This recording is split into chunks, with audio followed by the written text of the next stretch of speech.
How does it make sense? How is it even reasonable? At the very heart of the Christian faith is this apparently illogical claim about who God is. We believe in one God. And the Trinity is one God, but three divine persons.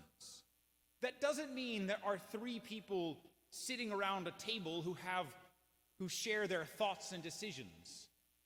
One God means one mind and one will. The persons don't just agree with each other, they think literally the same thought, make the same decision as a single God. Yet there are three distinct divine persons, Father, Son, and Holy Spirit, all three fully God at all times. So to be a Christian means to believe that when we're talking about God, 1 + 1 + 1 equals 1.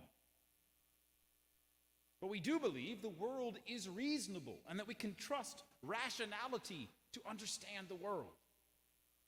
We just acknowledge that God is beyond that understanding.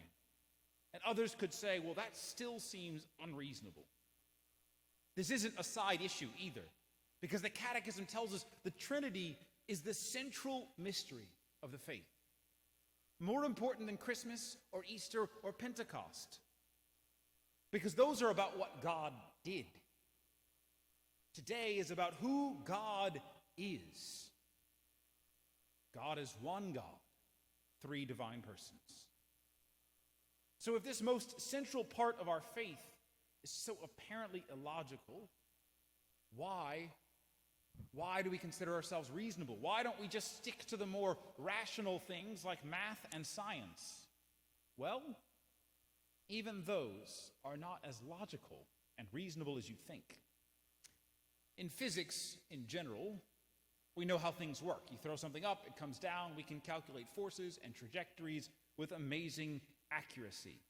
But when you get to quantum physics, and you want to measure the most basic of particles, you get this weird thing where you have to use probabilities. You start to lose certainty. And what you measure seems right, but then it no longer explains how it works. Rather than getting a measurement that says 1 or 2, you somehow have both at the same time. In mathematics and computers, no matter what system you use, you run into a particular problem like this. There's always some part that you can't prove.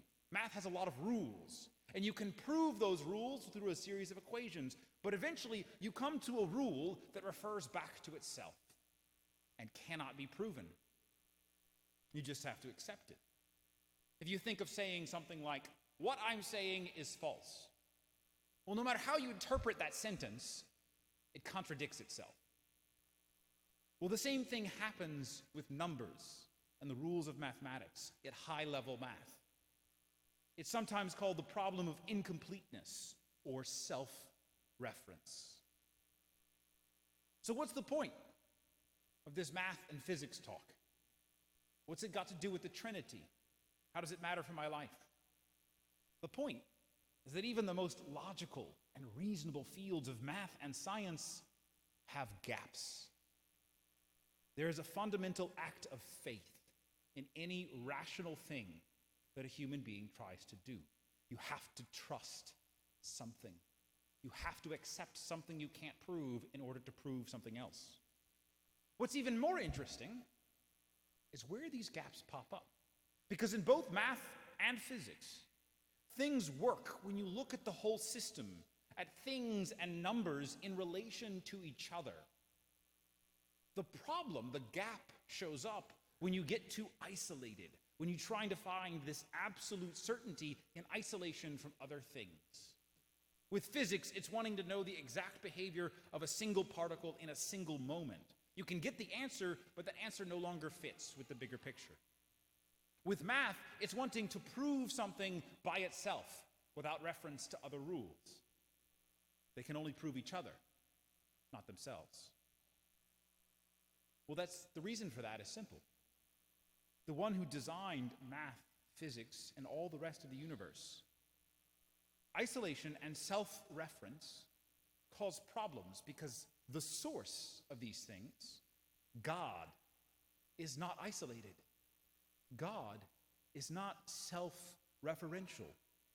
There is one God, but he's not a single, isolated person. And the one God is not always referring back to himself, but is three persons in an exchange of love. Now, in both math and physics, brilliant people have come up with some interesting theories and explanations, but the best and brightest acknowledge there's going to be a gap, always. Something beyond our explanation. With God, there are lots of wonderful explanations and analogies about the Trinity that can help us to sort of know and love God. But every one of them has limits.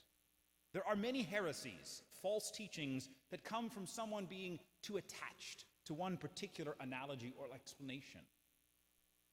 Even comparing God to math and physics can be dangerous if we push that comparison too far. The best and brightest theologians admit that the Trinity cannot be comprehended, only apprehended. We can believe and ponder and say certain things about God, but we will never fully understand the Trinity. If you think you understand the Trinity, you don't. So why bother talking about these things that we cannot understand, that are beyond our comprehension? Because pondering these mysteries can bring great results. Modern computers exist as a direct result of trying to understand the problem of self-reference in math.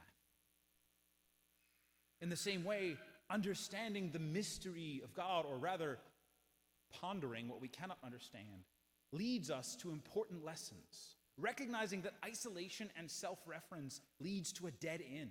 It tells us that human beings don't make sense when they're isolated or self-referential. Our world is obsessed with individualism. Just about every graduation speech ever given likes to talk about being true to yourself. You can find endless inspirational quotes and posters about following your heart and going your own way no matter what other people say. There are half-truths buried in there, which makes it more dangerous.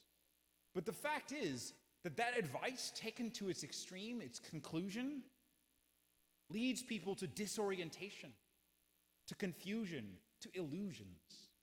Rather than facing and relating to a reality bigger than themselves, people end up trying to force reality to fit their own illusions and irrationality. It's true that each human being is unique, unrepeatable. It's true that constantly trying to do what other people want you to do is unhealthy. But it's equally true that living for yourself or by yourself, isolated, is madness. Meaning is not something we find within ourselves. It is something we find in relationship to others, and especially to God. This is at the heart of the great commission of Jesus to the apostles in today's gospel. Go and make disciples. Not go follow your heart. Go make disciples. Go relate to other people and teach them how to relate to me. Jesus brought meaning to their lives by bringing them into this exchange of love in the Trinity. And he sends us to bring meaning to the world, not through mathematics, through physics, through pedantic platitudes or promises of success. He sends us to bring meaning, to draw other people into this relationship that is the source of meaning, by teaching others to call God Abba, Father. By making us and others co-heirs with Christ through baptism, children of God who are no longer isolated and no longer living for themselves. To leave us caught up in this paradoxical exchange of love that's not unreasonable, but is in fact the only thing that makes reason possible. Because isolation and self-reference don't make sense. Faith in God turns out to be the most reasonable thing in the universe. God, the source of reason, the Trinity, Father, Son, and Holy Spirit.